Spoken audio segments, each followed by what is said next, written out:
नमस्कार. Back to school uncut या सेगमेंटमध्ये आजचा एक विशेष असा एपिसोड आज होतोय.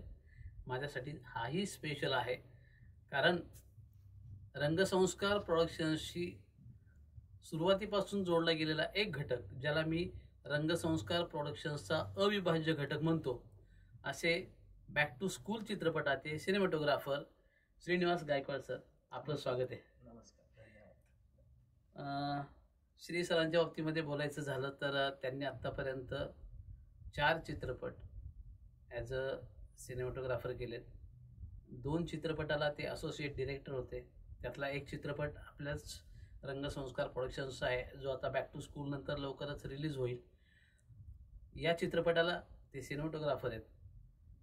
रंगसंस्कार प्रोडक्शन्सच्या 5 शॉर्ट फिल्मला ते DOP म्हणून त्यांनी काम केलेलं आहे.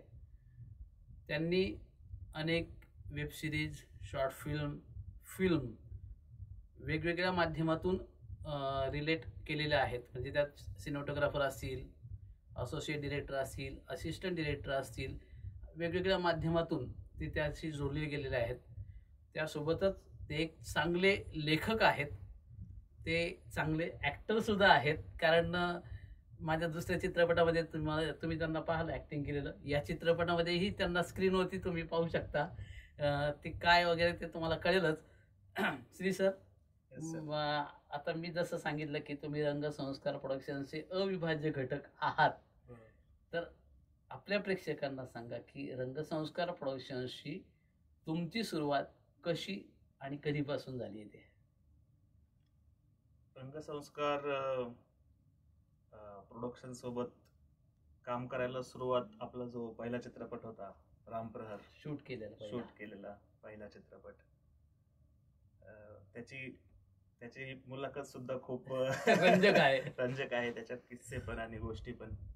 परंतु त्यावेळेस काही लोकांच्या माध्यमातून आपली भेट झाली आणि त्यावेळेस तुम्ही प्रोड्युसर, दिग्दर्शक म्हणून पहिल्यांदाच एका चित्रपटाची जबाबदारी बघत होतात आणि त्या दृष्टीने मी तुमच्याकडे बघत असताना मला हळूहळू कुठंतरी ते पदांची जी बांधिलकी असायची, डिरेक्टर सोबत असं आपण अप्रोच झालं पाहिजे किंवा हे, याच्यातून हळूहळू बाहेर येत घेऊन कधी नकळत मी या प्रोडक्शनचा खरंच घटक झालो, हे मलाही सांगता येणार नाही.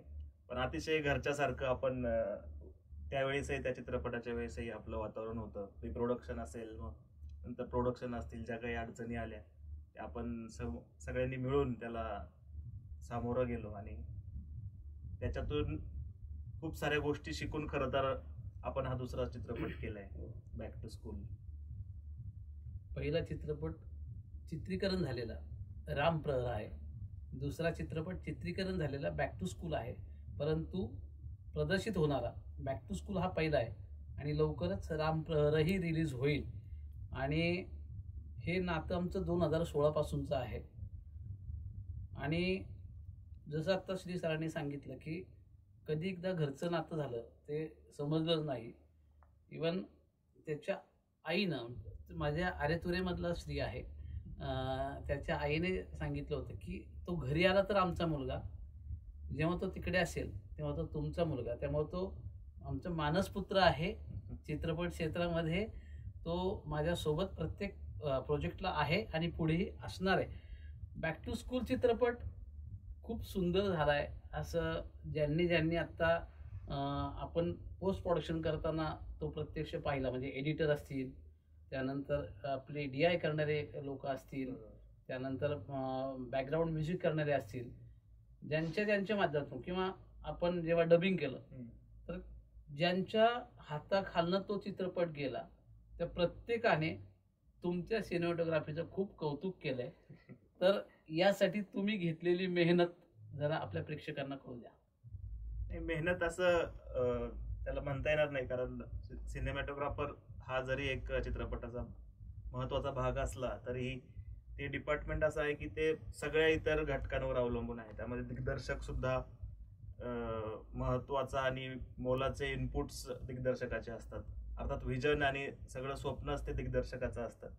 परंतु तरी सुद्धा टेक्निकल गोष्टींमध्ये सुद्धा आपण जसं काम करत होतो, शॉर्ट साईज असतील किंवा शॉर्ट डिव्हिजन असेल, बऱ्याच गोष्टी दिग्दर्शक आणि सिनेमॅटोग्राफर यांचं नातं ज्यावेळेस जितकं एकमत लवकर लवकर होईल तितक्या कमी वेळात आपण चित्रपट शूट करू शकतो आणि तितक्या चांगल्या पद्धतीने आपण तो चित्रपट शूट करू शकतो.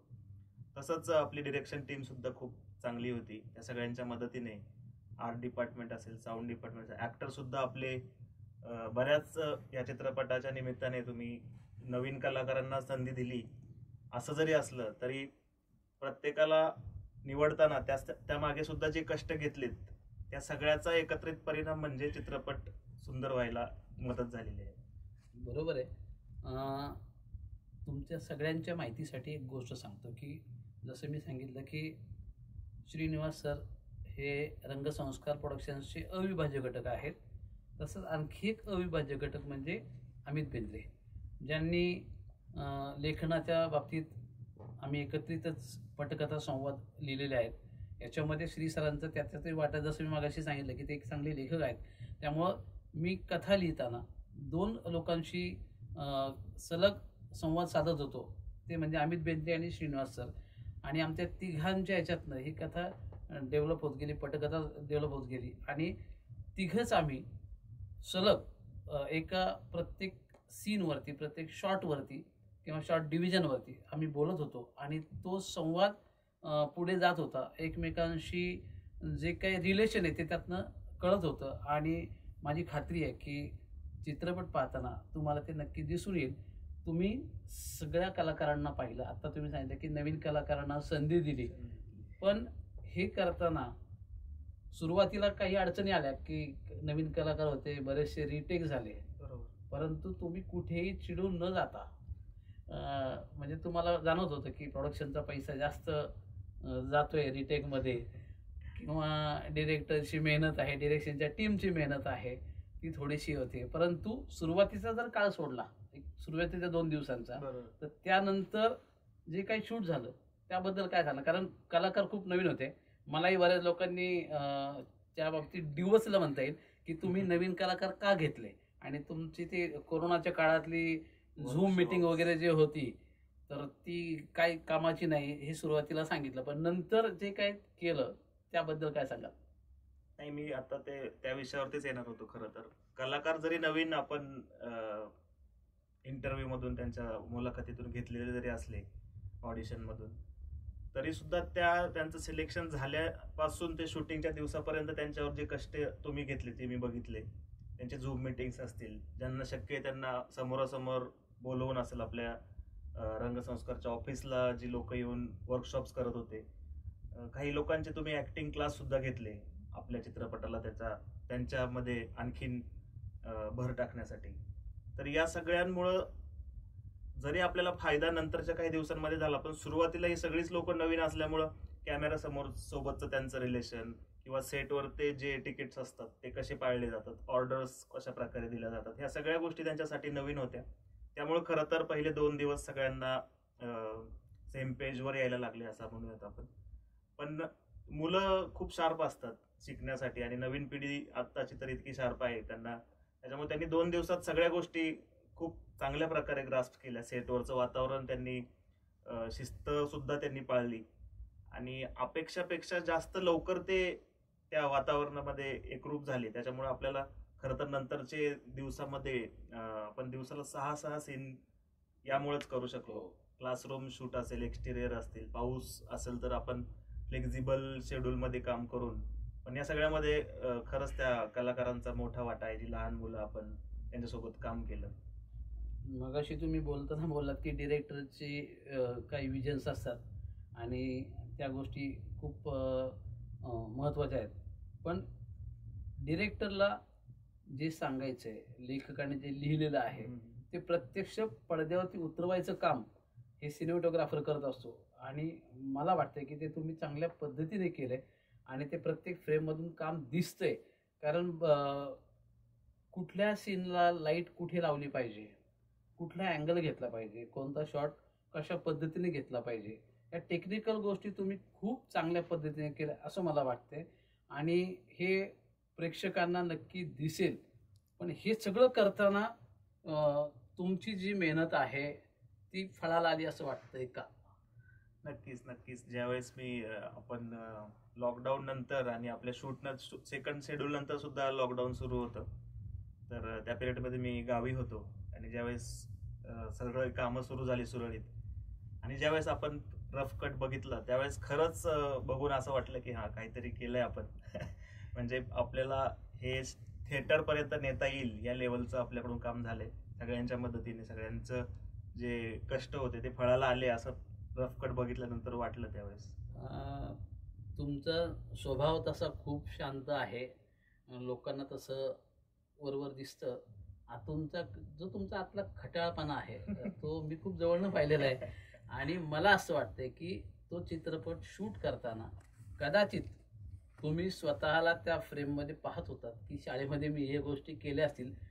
कारण तुमची आई वडील दोघंही शिक्षण क्षेत्रामध्ये आहेत आणि त्या सगळ्या गोष्टी आणि तुमचं स्वतःचं शिक्षण, शाळेतलं शिक्षण, त्यावेळेचा जो काही काळ असेल तो तुम्हाला त्या फ्रेममध्ये दिसत होता का? नक्कीच नक्कीच. मलाच काय, जो कोणी हा चित्रपट थिएटरमध्ये जाऊन बघेल तो सुरुवातीच्या 10 मिनिटातच त्या स्टोरीमध्ये हरवून जाईल आणि तो खऱ्या अर्थाने त्याचे परत लहानपण जगेल थिएटरमध्ये, असं मला खात्री आहे. कारण ज्या प्रकारे स्टोरी आपण वाचत होतो, आपण त्याच्यावरती काम करत होतो, आणि जसे एक एक प्रसंग ऍड होत होते तुमच्या आयुष्यातले, जे आपण गोष्टी त्याच्यामध्ये ऍड केल्या, लहानपणीच्या गोष्टी असतील किंवा जे मग तुम्ही थोडेसे चेंज करून काळानुसार बदलून जे आपण टेक्निकल काही निर्णय घेतले त्याचा सुद्धा अभ्यास करून काही जे आजच्या पिढीला सुद्धा तो चित्रपट आपलासा वाटेल यासाठी आपण स्टोरीवर जे काम केलं, त्यामुळे खऱ्या अर्थाने प्रत्येकालाच तो चित्रपट आपला वाटेल. आपण शूट करत अर्थात असल्यामुळं ते आपण स्वतः बघितलं लाईव्ह. आणि ऍक्शन म्हटल्यानंतर थोड्या वेळा असं त्या मुलांना कट माईक घेऊन ओरडायला लागायचं, हो. त्यांना थांबवायला लागा, अरे बाबा संपलंय, कट झालाय, थांबा तुम्ही आता. म्हणजे ते मुलं सुद्धा खऱ्या अर्थाने ते खरोखर ते जगत होते, त्याच्यामुळे ते स्क्रीनवर तशा प्रकारे उतरलंय. आणखी एक गोष्ट अशी आहे की जसं तुम्ही सांगितलं की आपण पाऊस होता किंवा कोरोनाचा काळ होता बरोबर. आणि त्या गोष्टीमध्ये फ्लेक्झिबिलिटी खूप ठेवली होती. ऐन वेळेस सीन शिफ्ट व्हायचे. पण अशाही गोष्टी घडल्यात की काही सीन ऐन वेळेस सुचले आपल्याला हो. आणि मग अमित बेंद्रे, मी आणि तुम्ही आपण डिस्कशन करून अर्ध्या तासाच्या आतमध्ये निर्णय घेऊन तो काही हा एक सीन आत्ता करूया, बरोबर. म्हणजे जो सुरुवातीला स्टोरीमध्ये नव्हता परंतु हा असावा असं जेव्हा वाटलं आणि काही चेंजेस झाले किंवा आपण ॲडिशन काही घेतल्या, त्यावेळेस तुमच्या मनात नक्की काय भावना की आता काय यार, आता यांनी एक नवीनच काढलं, असं काय होतं का? नाही, असं थोड्या वेळ मला प्रश्न पडायचा की आता अचानक, कारण त्याच्या मागचं मला ते शॉर्ट डिव्हिजन आणि कशा प्रकारे लोकेशन बघण्यापासून जर एखादा नवीन सीन आपण जर विचार करत असायचो त्यावेळेस, तर माझ्या बॅक ऑफ द माइंड ह्या गोष्टी सुरू असायच्या, त्याच्यामुळे थोडी भीती वाटायची कसं होईल कसं होईल. पण ज्यावेळेस आपण त्या रिलेटेड, तुम्ही कुठेतरी लोकेशन ऑलरेडी बघितलेलं असायचं तुम्ही दोघांनी, आणि ते लोकेशनमुळे तुम्हाला सीन सुचलेला असायचा, मग ते आपण जाऊन ज्यावेळेस ते लोकेशन बघत होतो मग गोष्टी हळूहळू उलगडायला लागायच्या की अच्छा ही गोष्ट ह्या अशी घडेल. आणि ज्या प्रकारे त्या अचानक सुचलेल्या गोष्टी सुद्धा घडून आल्यात त्या सुद्धा इतक्या नॅचरल पद्धतीने झाल्यात की त्यामुळं शूट करताना करेपर्यंत भीती होती खरं सांगायचं तर. पण ज्यावेळेस शूट चालू झालं त्यानंतर ते नेहमीसारखंच आपलं जे बाकीचे प्री प्लॅन शेड्यूल होतं त्याप्रमाणेच त्याचं सुद्धा शूट झालं. आता आपण सगळा चित्रपट तुम्ही स्वतः शूट केलेला आहे त्यामुळे तुम्हाला माहिती आहे की चित्रपट कसा झाला आहे. तर एकूणच तो चित्रपट खरं तर तुम्ही जेव्हा आपण DI या प्रोसेसमध्ये होतो तेव्हा तुम्ही, मी आणि आपले असिस्टंट डिरेक्टर प्राचिताई असतील आणि अमितदादा बेंद्रे असतील, आपण चौघांनी हा पूर्णपणे चित्रपट पाहिलेला आहे सुरुवातीपासून शेवटपर्यंत. तर हा चित्रपट कसा झाला असं तुम्हाला वाटतंय ॲज अ प्रेक्षक म्हणून? म्हणजे तिथं तुम्ही DOP नाही ना, माझे तुम्ही अगोदर ते असोसिएट डिरेक्टर आहात. आत्ता एक प्रेक्षक म्हणून किंवा एक त्रयस्थ म्हणून बॅक टू स्कूल कसा झाला असं तुम्हाला वाटतंय आणि त्या निमित्ताने तुम्ही प्रेक्षकांना काय आवाहन कराल?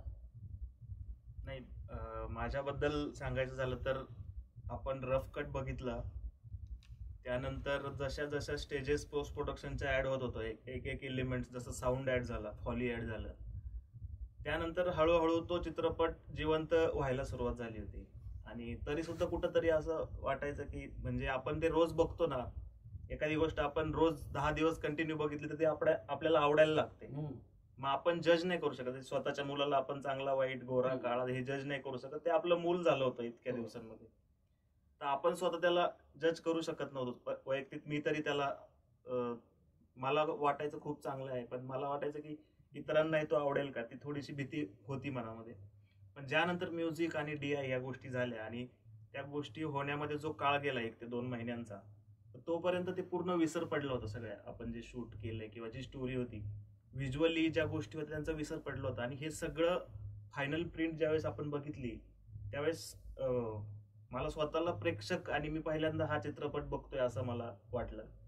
आणि मी जसं आता आव्हान करणारच आहे आणि आता थोड्या वेळापूर्वी बोललो की तुम्ही ज्यावेळेस हा चित्रपट थिएटरमध्ये जाऊन बघाल तर 10 ते 15 मिनिटातच तुम्ही त्याच्यामध्ये इन्व्हॉल्व झालेले असाल आणि तुम्हाला स्वतःचं बालपण त्या चित्रपटामध्ये दिसायला लागलेलं असेल, जे मला झालं ज्यावेळेस आम्ही फायनल प्रिंट बघितली सोबत.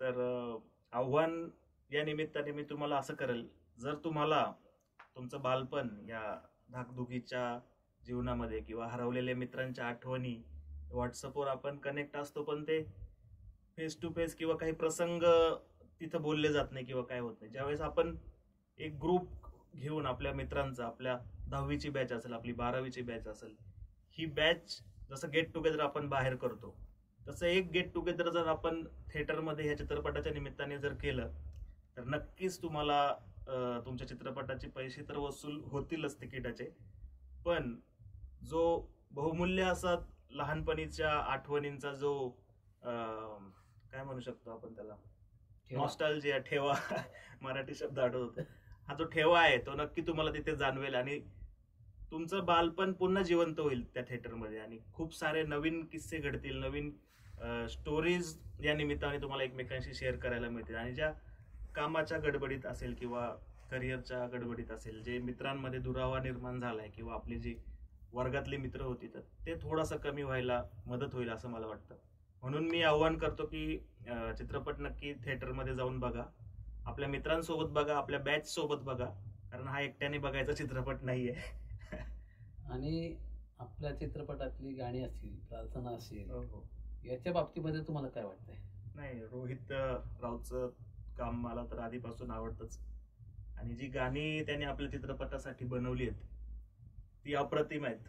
म्हणजे ती लूपवर ऐकत राहावीशी वाटतील अशी गाणी आहेत. आपण जितकं पण प्री प्रोडक्शनचे असतील आपल्या गाडीमध्ये कंटिन्यू तीच गाणी वाजतात, कुठेही चाललो आपण तरी इतक्या वेळा ऐकून सुद्धा आपल्याला ते बोर नाही झालेलं अजून. तर नक्कीच प्रेक्षकांना सुद्धा ती गाणी खूप आवडतील आणि त्या गाण्यांमध्ये सुद्धा स्टोरी आहे आणि प्रत्येक जण त्या एक एक शब्द जे लिहिलेत माझ्या मते त्यांनीच लिहिलेत, रोहित राव, शब्दही त्यांचेच आहेत. तर तो एक एक शब्द तुम्हाला पटेल, जाणवेल आणि प्रत्येक शब्दामध्ये फिलिंग आहे. त्याचं असं आहे की जेव्हा आपलं चित्रपटाचं बाकीचं शूट आपल्याला करायचं होतं, आपण शॉर्ट डिव्हिजन करत होतो आणि आपल्याला सेटवर जाण्यापूर्वी गाणी आवश्यक होती. आणि जेव्हा रोहितचं आणि माझं बोलणं झालं तेव्हा मी तो म्हटला, मामा मग तुम्हाला कशी हवी आहेत? तर मी रोहितला एकच सांगितलं की मी या गाण्यामध्ये हे सीन घेणार आहे, या पद्धतीने शॉट घेणार आहे, त्याच्या मागची स्टोरी ही आहे आणि याच्यानंतर हे सीन शूट होणार आहे. त्यामुळं ती जी लिंक आहे ती कुठे तुटू न देता मला जे अपेक्षित आहे त्या काही गोष्टी मी त्याला लिहून पाठवल्या होत्या, काही फोनवरती बोलणं झालं होतं आणि खूप सुंदर पद्धतीने रोहित राऊतनी गाणी स्वतः लिहिली आहेत. त्याचं म्युझिक पण खूप छान पद्धतीचं झालेलं आहे आणि मला खात्री आहे की प्रत्येक गाणं कुठल्या ना कुठल्या निमित्ताने हे वाजत राहील आणि गाजत राहील. आणि त्या सगळ्या गोष्टीला जसं रोहितने शब्दांनी आणि संगीताने न्याय दिला आहे, मला असं वाटतंय की तिथे जे मला पिक्चरायझेशन पाहिजे होतं त्याला तुम्ही न्याय दिलेला आहे. तर अशा प्रत्येक गोष्टीला जसं लेखक म्हणून मी आणि अमित बेंद्रे आम्ही काही गोष्टी व्हिज्युअलाइज केल्या होत्या, ॲज अ डिरेक्टर म्हणून मी काही व्हिज्युअलाइज केल्या होत्या, त्या गोष्टीला तुम्ही पुरेपूर न्याय दिला असं मला वाटतंय. आणखी मी तर तुमच्याशी आता गप्पा मारल्या, पण तुम्हाला या निमित्ताने आणखी काही सांगावं असं वाटतंय का या चित्रपटाच्या निमित्ताने? नाही, आणखी सांगावं असं काही नाही, कारण तुमचा स्वभाव इतका बोलका आहे की बऱ्याचशा गोष्टी प्रत्येकाच्या इंटरव्ह्यूच्या माध्यमातून तुम्ही बोलल्याच असतील, पण मला काही विचारायच्या गोष्टी तुम्हाला असं वाटतं की या निमित्ताने संधी मिळाली तर ती का सोडावी, म्हणून बिनधास्त विचारा. प्रश्न विचारू इच्छितो मी तुम्हाला की रामप्रहर मध्ये सुरुवातीला तुम्ही प्रोड्युसर म्हणून काम बघितलं, नंतर दिग्दर्शक म्हणून तुम्हाला जबाबदारी घ्यावी लागली. तिथून पुढे तुम्ही जे मनावर ठरवलं की दिग्दर्शक म्हणून मी काम बघणार आहे, त्याच्यानंतर मी बघितले तुम्हाला टेक्निकली सुद्धा तुम्ही दिग्दर्शन या क्षेत्राचा अभ्यास करत होतात. शॉर्ट डिव्हिजन असेल, एका दिग्दर्शक होण्यासाठी स्टोरी टेलर तर तुम्ही होते, तुम्ही नेता असल्यामुळं, राजकारण अक्षरशः गाजवलेलं असल्यामुळं एक सहजता विचारांमध्ये जी लागते ती तुमच्यामध्ये होती. स्टोरी टेलर तुम्ही आहात, तुम्ही कलाकार आहात, तुम्ही म्युझिशियन सुद्धा आहात, पण हे दिग्दर्शकासाठी लागणारं स्किल तुम्ही आत्मसात केलं, तर ते या वयामध्ये आपण ते घ्यावं असं तुम्हाला का वाटलं, आणि दिग्दर्शन क्षेत्रामध्ये आपण सुरुवात करू शकतो हे असं तुम्हाला कधी वाटलं आणि का वाटलं? खरं सांगायचं तर असं म्हणतात ना की आपण जो विचार करतो किंवा आपण जे बोलतो ते सृष्टी त्याला तथास्तु म्हणते. तसं मी FYला असताना, कॉलेजमध्ये असताना मी सहज माझ्या स्वतःशीच एकदा बोललो होतो की आयुष्यामध्ये एक तरी मराठी चित्रपट मी करेल. आणि 2015 साली माझ्या घरात, माझ्या बंगल्यामध्ये एका चित्रपटाचं शूटिंग झालं. अर्थात तो पुढे पूर्ण झाला नाही, ज्याने कोणी केला त्याने, पण ते सगळी जे काही गोष्टी आहेत त्या मला खूप जवळनं अनुभवायला मिळाल्या, पाहायला मिळाल्या. आणि मग मी विचार केला की या सगळ्या गोष्टी आपण करू शकतो, कारण यापेक्षा मोठे इव्हेंट्स मी समाजकारणामध्ये, राजकारणामध्ये काम करताना मी केलेले आहेत स्वतः. आणि माझं जे स्वप्न आहे ते पूर्ण करायची कदाचित हीच योग्य वेळ आहे. आणि मग त्यामुळे 2016 साली फेब्रुवारी महिन्यामध्ये मी रंगसंस्कार प्रोडक्शन्स ही निर्मिती संस्था स्थापन केली. निर्माता म्हणून आलो, दिग्दर्शक म्हणून असं डोक्यात नव्हतं काही, परंतु काही गोष्टी अशा घडल्या की त्याच्यामुळं ती जबाबदारी घ्यावी लागली. आणि तो जो मधला 3 महिन्याचा काळ होता त्याच्यामध्ये मला खरं तर तुमची खूप मोलाची साथ मिळाली, कारण तुम्ही असोसिएट डिरेक्टर होता. टेक्निकल गोष्टी मला काही माहिती नव्हत्या, मी प्रामाणिकपणे सांगतो, आणि त्या टेक्निकल गोष्टीमध्ये तुमची साथ लाभलीच. आणि तुम्ही सांगितलं तसं त्या 3 महिन्याच्या कालावधीमध्ये टेक्निकल गोष्टी मी स्वतः शिकून घेतल्या आणि मग दिग्दर्शनाची जबाबदारी पार पाडली. हे कधीतरी मी पाहिलेलं स्वप्न आयुष्यात पूर्ण होईल असं मला वाटलं नव्हतं. पण जसं मी आत्ता सुरुवातीला सांगितलं की आपण एखादी गोष्ट जेव्हा बोलतो त्याला सृष्टी तथास्तु म्हणते, आणि ते तथास्तु माझ्यासाठी खरं ठरलं. आणि माझी त्यावेळेस जी काही माझ्या बाबतीत गोष्टी झाल्या, तर ते निसर्गाच्याच कदाचित मनात असावं की मी ती गोष्ट करावी. आणि जसं मी राजकारणामध्ये, समाजकारणामध्ये होतो, मी वेगवेगळ्या लोकांच्या संपर्कात होतो, वेगवेगळे लोक मी अनुभवत होतो. माझं निरीक्षण कदाचित ते एक नॅचरल काही गोष्टी असतात, तर ते माझं निरीक्षण चांगलं असल्यामुळं मला ते करणं सोपं झालं. कारण वेगवेगळी लोक समाजामध्ये मी पाहिलेली होती, वेगवेगळ्या गोष्टी अनुभवल्या होत्या, आणि स्वतःच्या आयुष्यामध्ये काही गोष्टी चांगल्या आणि वाईट दोन्ही अनुभवल्या होत्या. त्यामुळं कदाचित मला दिग्दर्शन करणं सोपं गेलं, कारण तुम्ही आयुष्यामध्ये जे काही अनुभवता ते प्रत्यक्षात उतरवायला तुम्हाला अवघड जात नाही. फक्त जे काही तांत्रिक गोष्टी होत्या त्या गोष्टीमध्ये मला तुमचं सहकार्य मिळालं, आणि त्याच्यामुळं मी ते दिग्दर्शनाची जबाबदारी किंवा ते शिवधनुष्य म्हणूया आपण, ते मी पेलू शकलो. पहिल्या चित्रपटाच्या बाबतीमध्ये जे काही झालं ते दुसऱ्या बाबतीत होऊ नये म्हणून ते म्हणतात की दुधाने तोंड पोळलं की ताक किंवा दही जे काय असेल ते आपण फुंकून पितो. तर तशा पद्धतीने करत गेलो.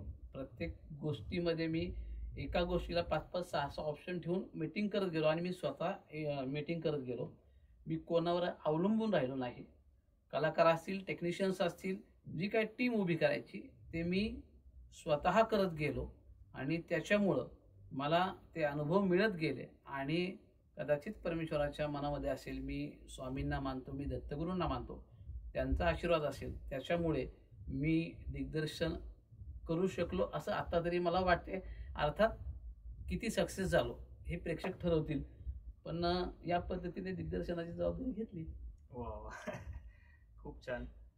आणखी एक म्हणजे आपलं शूटिंग आणि प्री प्रोडक्शनच्या वेळेस मला बऱ्याच वेळा खूप वेळा वाटून गेलं असं की ही जी बॅक टू स्कूलची कल्पना आहे जी तुम्हाला सुचली लॉकडाऊन मध्ये अचानक, तर ती कशी सुचली आणि याच्यावर एक चित्रपट होऊ शकतो हे तुम्हाला कधी सुचलं आणि कधी तुम्ही निर्णय घेतला की ठीक आहे आता मी ठरवलंय मी याच्यावर चित्रपट करतोय? त्याचं झालं असं की लॉकडाऊनच्या अगोदर बॅक टू स्कूल नावाची एक शॉर्ट फिल्म गेली होती. ओके. ती शॉर्ट फिल्म पहिल्याच शॉर्ट फिल्म फेस्टिवलला मी जेव्हा पाठवली, त्या पहिल्या फेस्टिवलला बॅक टू स्कूलला जजकडनं जे काही स्पेशल ज्युरी अवॉर्ड असतो तो मिळाला आणि ती पहिली पावती होती माझ्यासाठी. त्याच वेळेस मी ठरवलं की आता शॉर्ट फिल्म फेस्टिवलला कुठेही ही फिल्म पाठवायची नाही, आता याच्यावरती चित्रपट करायचा. जुळवाजुळव सुरू केली, लोकांच्या मीटिंग सुरू केल्या आणि लॉकडाऊन लागलं. पहिलं लॉकडाऊन, कोरोना आला त्याच्यामुळं. आणि त्या काळावर जो काही मधला काळ होता, जो अवघड काळ होता खरं तर, त्या काळामध्ये मग ठरवलं की आपण फिल्म लिहूया. पण त्याच्या मागची प्रेरणा अशी होती, माझे 11वी आणि 12वीचे जे मित्रमैत्रिणी आहेत, आम्ही कोरोनाच्या पूर्वी दर महिन्याला भेटायचो. कधी एका मित्राच्या घरी, दुसऱ्या महिन्याला दुसऱ्या मैत्रिणीच्या घरी. आणि त्या निमित्ताने आम्ही 3-4 तास हे मित्रमैत्रिणीच्या गप्पांमध्ये हरवून जायचो, त्या शाळा कॉलेजच्या आठवणीमध्ये हरवून जायचो. म्हणजे एकमेकांमध्ये भांडणं जी शाळा कॉलेजला असताना व्हायची तशी आमची त्या गेट टुगेदरला पण व्हायची दर महिन्याला. आणि त्या सगळ्या आठवणी, ह्या सगळ्या गोष्टी त्याच कुठंतरी बॅक ऑफ द माइंड होत्या. आणि कोरोनाच्या काळामध्ये जेव्हा 3 महिने आपण घरी बसलो होतो, तेव्हाच ठरवलं की आता स्टोरी लिहायला ही योग्य वेळ आहे. आणि मग ती स्टोरी लिहिली गेली आणि त्याच्यात तुम्ही साक्षीदार आहात. कारण मी एक पॅराग्राफ जरी लिहिला तरी तुमच्याशी आणि अमित बेदरे या दोघांशी मी त्याच्यावरती डिस्कशन करतो की योग्य चालू आहे का. कारण माझ्या आयुष्यात लिहिलेली पहिली कथा ही बॅक टू स्कूल होती. लेखक म्हणून माझा तिथं उदय होता खरं तर. आणि ती कथा पुढे नेण्यासाठी तुम्ही आणि अमित बेंद्रे हे दोघेच साक्षीदार आहेत की ज्यांच्याशी मी या सगळ्या गोष्टी करत होतो. त्यामुळं माझ्यातला लेखक, माझ्यातला दिग्दर्शक आणि बॅक टू स्कूलची कल्पना, ह्या सगळ्या गोष्टींच्या पाठीमागं ती प्रेरणा आहे. आणि आणखी एक थोडासा ट्रिकी क्वेश्चन आहे तो, म्हणजे असं की मला माहिती आहे तुम्ही एक उत्तम कलाकार आहात, अभिनेते आहात, तुम्ही कामही केली आहेत. शॉर्ट फिल्म्समध्ये असेल, आपल्या रामप्रहारमध्ये सुद्धा तुम्ही काम केले, आणखीनही इतर फिल्म्समध्ये तुम्ही चित्रपटांमध्ये काम केलंय. पण बॅक टू स्कूल ज्यावेळेस करायचा ॲज अ दिग्दर्शक म्हणून तुम्ही निर्णय घेतला, त्यावेळेस तुम्ही त्यात कुठली अशी महत्वाची भूमिका केली नाही. मग तुमच्यातल्या कलाकाराला, एका अभिनेत्याला तुम्ही कसं सांगितलं की नाही, हे मी दिग्दर्शक म्हणून जबाबदारी घेतोय तर पूर्ण वेळ मी दिग्दर्शकालाच देईल, आणि त्याला न्याय मिळवण्यासाठी तुम्ही आपल्यातल्या कलाकाराला कसं समजावलं? खरं सांगायचं तर तुम्हाला चांगल्या पद्धतीने माहिती आहे की बॅक टू स्कूल नावाची जी शॉर्ट फिल्म केली त्याच्यामध्ये एक प्रकारचं लीड कॅरेक्टर मी केलं होतं. म्हणूनच खरं तर. आणि इथेही मला नक्की संधी होती, कारण मी स्वतः लेखक होतो. माझ्यासाठी मी एक चांगलं पात्र लिहू शकलो असतो. पण दिग्दर्शन ही मोठी जबाबदारी मला पार पाडायची होती. त्यामुळे माझ्यातल्या कलाकाराला मी स्वतः समजवलं, माझ्यातल्या लेखकाने समजवलं की तू थोडासा थांब. आणि ठीक आहे, ती काही खुमखुमी असते ना, तर ती गप्प बसू देत नाही. आणि तुम्हीच होतात ते आणि अमित बेंद्रे की ज्यांनी सांगितलं की एकतरी सीन तुम्ही करा. तर मी एका सीनमध्ये मी आणि माझी कन्या प्राची आम्ही दोघे एका सीनमध्ये तुम्हाला दिसणार आहोत. कारण शेवटी कलाकार आहे, अभिनेता आहे, तर ते कुठेतरी दिसणं गरजेचं होतं. आणि ते तुम्ही आणि अमित बेंद्रेमुळं शक्य झालं नाही. तर कदाचित तो एक सीन मी केला नसता, पण तुमच्यामुळं केला. त्यामुळं दाबला माझ्यातला तो ॲक्टर. पण मला त्यावेळेस माझ्यातला लेखक आणि माझ्यातला दिग्दर्शकाला इंडिव्हिज्युअली दिग्दर्शन करण्याची माझी पहिली वेळ होती. आणि त्यावेळेस मला ती महत्त्वाची वाटली. त्याच्यामुळं माझ्यातल्या कलाकाराला थोडंसं थांबवलं. खूप चांगली गोष्ट आहे, कारण भल्या भल्या लोकांना हे जमत नाही खरं तर स्वतःच्या मोहाला आवरणं. त्या निमित्ताने एक चांगला दिग्दर्शक आणि चांगला लेखक या चित्रपटाच्या निमित्ताने मराठी इंडस्ट्रीला मिळेल याची मला नक्की खात्री आहे. आता ते सगळं प्रेक्षकांच्या हातात आहे. स्वामींचा आणि दत्तगुरूंचा आशीर्वाद आहेच आहे, तुमच्या सगळ्यांची साथ आहे आणि मायबाप प्रेक्षक आहे त्यांना हा नक्कीच आवडेल. कारण मगाशी तुम्ही जसं सांगितलं तसं चित्रपटगृहामध्ये जेव्हा सगळेजण जातील तेव्हा हा चित्रपट, या चित्रपटातलं एक तरी पात्र हे आपल्या स्वतःशी रिलेटेड आहे हे तुम्हाला जाणवेल. आणि आपल्या गप्पा खरं तर आणखी खूप लांबू शकतात, परंतु एक वेळेचं भान ठेवायचं आहे आपल्याला. त्याच्यामुळं मी या निमित्ताने सांगतो की तुम्ही या ठिकाणी आलात, तुमचा बहुमूल्य असा वेळ दिलात, त्याबद्दल रंगसंस्कार प्रोडक्शन्सच्या वतीने, बॅक टू स्कूल चित्रपटाच्या संपूर्ण टीमकडनं आणि बॅक टू स्कूल अनकट या टीमकडून तुमचे मनापासून आभार, धन्यवाद.